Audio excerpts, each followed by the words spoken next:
Hey, good morning. So Andrew kindly invited Josh and I to share with you a story that has the potential to change the face of humanitarian response. And this story actually begins 3 years earlier in Kenya during the post-election violence. The government was denying the extent of the violence. International organizations that were responsible and had the mandate to share information based on their monitoring of the elections refused to do so. And the mainstream media could not be everywhere at the same time and could not report on all the killings and all the human rights abuses that were taking place. So 4 Kenyan friends of mine set up Ushahidi, which means witness in Swahili, to crowdsource the reporting of the human rights violations that were taking place across Kenya. They set up an SMS number that allowed Kenyans to text in what they were seeing, and thereby the crowd was able to document human rights violations that would have otherwise gone completely undocumented by the traditional, formal, official sources.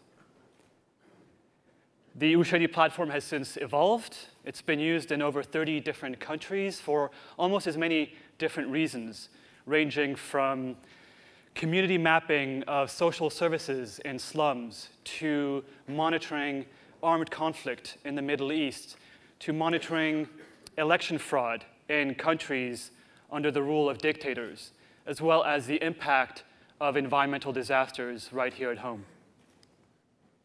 So Ushahidi is a free and open source platform from Africa that allows people to collaborate in producing live maps of the world around them. And we've designed Ushahidi in such a way that there's no single point of failure in being able to report to the map.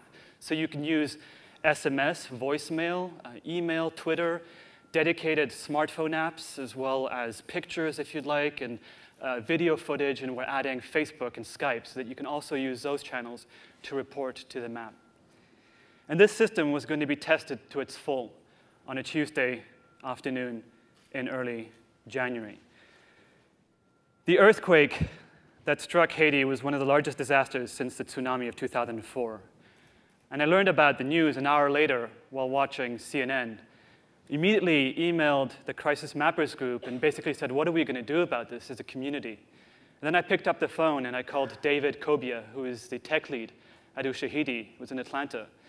Told him what had happened and asked him if he could launch an Ushahidi map and start customizing it for Haiti while I started looking for information that we could add to this map.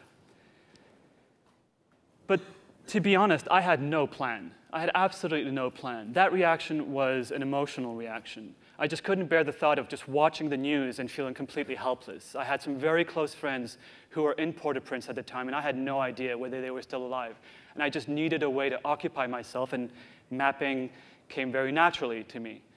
So we started mapping. And by the evening, by sort of the end of the night, this is what the Ushahidi map looked like. I had found a number of Twitter users in Port-au-Prince who were tweeting live to the map, including a hotel owner who was tweeting by the minute almost. And so we started to map these tweets, knowing full well that humanitarian organizations were not paying attention to that source of information whatsoever. Within a couple days, there was just a surge across the information ecosystem on reports about Haiti, and we could no longer keep up as a small team from Africa. So I also happened to be a PhD candidate at the Fletcher School of Law and Diplomacy in Boston, and emailed the student listserv and said, basically, I need all the help I can get. I'm trying to create this live map. If you have a moment, it'd be great if you could swing by. That night, a dozen friends showed up in my living room. And I was preparing these slides yesterday. I've looked at this picture for 100 times, and it occurred to me yesterday for the first time, however, that the number of different nationalities actually represented in this picture. We have Americans, we had Persian, British, Czech, Norwegian, and French. It was really an international team of volunteers, of friends, who stayed up the whole night with me and the whole morning just mapping as fast as we possibly could. The next day, a couple dozen more friends and volunteers showed up in my living room. And so forth and so on the next day as well. And by the end of the week, we had trained over 150 individual students on how to use this platform and do the mapping. Not only that, The following week, another 100 or so students from other universities in Montreal, in Portland, Oregon, in Washington, D.C., in New York, as well as Geneva and London, formed their own teams to help us in our mapping efforts. And this is what they were able to pull off between them. They were able to map over 3,500 individual reports on this map. And you can see just how densely populated the map quickly became. And not only that, but this map was being updated every 10 to 15 minutes with a dozen new reports. This really was no ordinary map. It was really a map that was alive. 10 days later, the head of FEMA, Craig Fugate, on a public tweet, noted that this map was the most comprehensive and up-to-date map available to the humanitarian community. Now, let's think about that for a minute, right? This map was not launched by professional first responders, by humanitarian organizations on the ground, let alone the search and rescue teams in Port-au-Prince. It was launched 1,500 miles away from Port-au-Prince by a group of volunteers, most of whom had never done this before. But they came together because they wanted to help. We all have that innate human reaction to wanting to help. And it wasn't the technology that caused us to help. Right? It was that innate human reaction. And what the technology allowed us to do was help manifest that human want to go and help others who are suffering. So that technology actually made us more human by extending our emotions to actions. Soon enough, we had a number of organizations that got in touch with us, thinking we were like the GPS experts for Haiti. The World Food Program sent us a spreadsheet of 300 IDP camps that they desperately needed GPS coordinates for. The US aircraft carrier, USS Vincent, off the coast of Port-au-Prince, also emailed us in my little living room for GPS support. And we were also directly linked to the search and rescue teams in Port-au-Prince via live Skype chat. And on one occasion, they had reports that individuals had been trapped at a location called Un Bon Prix. That was all we had to go by, 3 words, Un Bon Prix. We got online, we started looking, we flipped through the Lonely Planet guide that had been an incredible resource for other mapping efforts. But we sort of came up short. We only found out that the Un Bon Prix thing was close to Napoli and Hotel, and we managed to figure this out using high-resolution satellite imagery, and it's another crazy story altogether. But then we fell short, and the search and rescue teams were going to go back out at 0600, and they needed those longitude and latitude coordinates. So we decided to send it out and crowdsource it on the Twitter feed for Ushahidi, and basically said, help if anybody knows any information on this. And to my utter amazement, just 20 minutes later, a complete stranger who had never been in touch with us before had not only found out that Un Bon Prix was a bookshop in downtown Port-au-Prince, but had also found somebody who used to work at Un Bon Prix, because she found his CV online and found basically his name, his address in Brooklyn, his cell phone number, and his email address. So I called Marc-Henri, and sure enough, he picked up on the second ring and spoke to him in French and said, listen, hi, I'm Patrick. We're doing this crisis mapping thing. And within 10 minutes, as I was looking on a Google map and he was guiding me, we were able to find a far more specific area, location where Un Bon Prix used to be. And we communicated that to the search and rescue teams on the ground. Now, we don't know that in this particular instance, they found any survivors. We know that of the 7 locations that we found GPS coordinates for that evening, only one of those sites they found survivors at.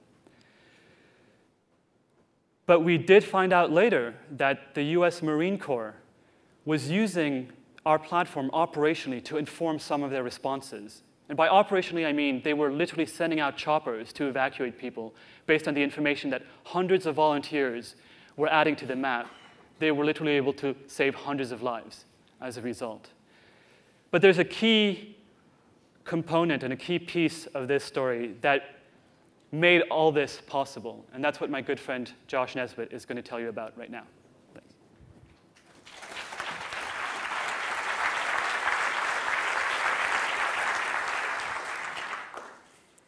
Thanks, Patrick.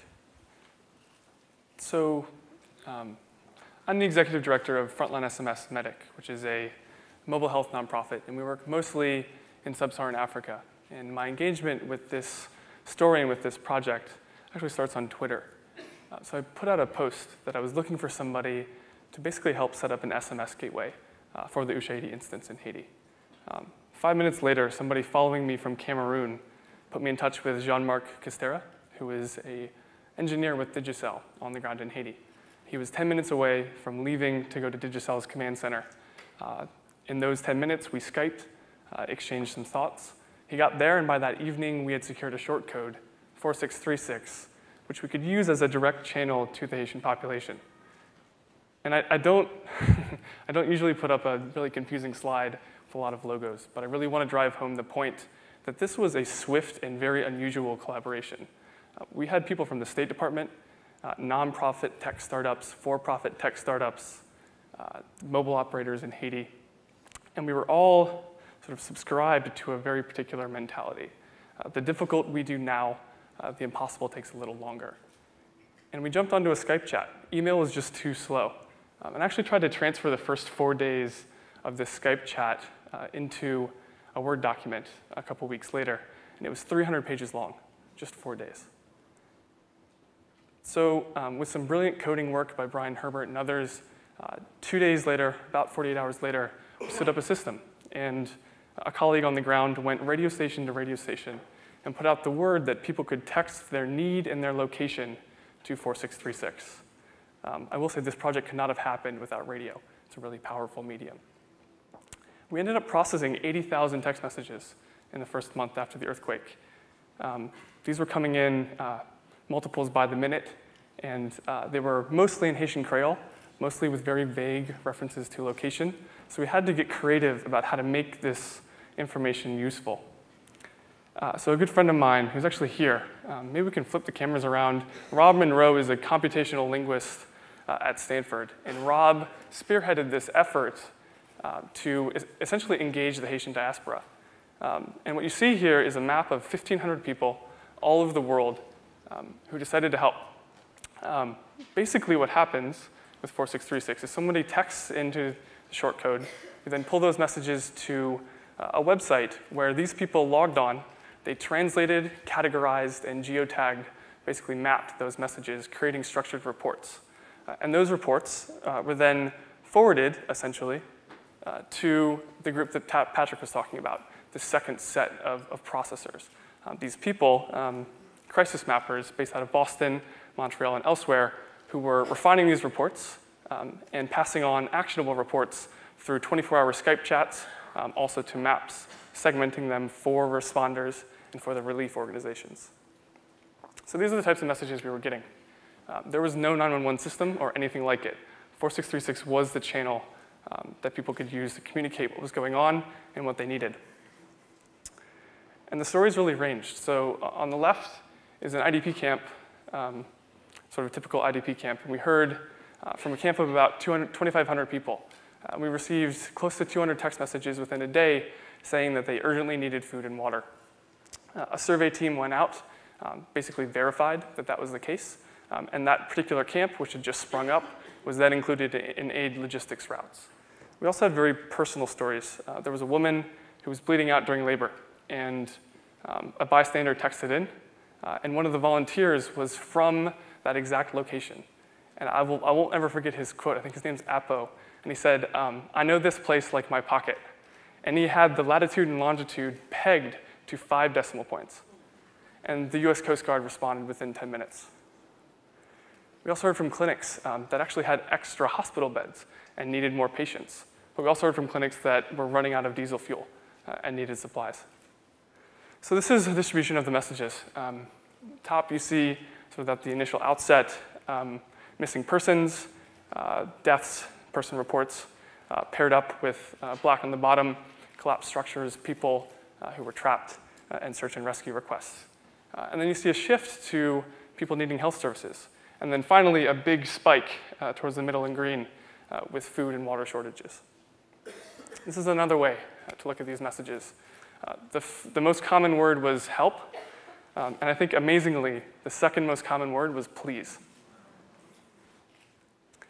So I want to bring us back to the volunteers and what they had to say about engaging with this system. In the memories of the loved ones we have lost, we can say we are saving lives and helping people. Even my aunts and mother pitched in to help translate. It was a privilege to have helped.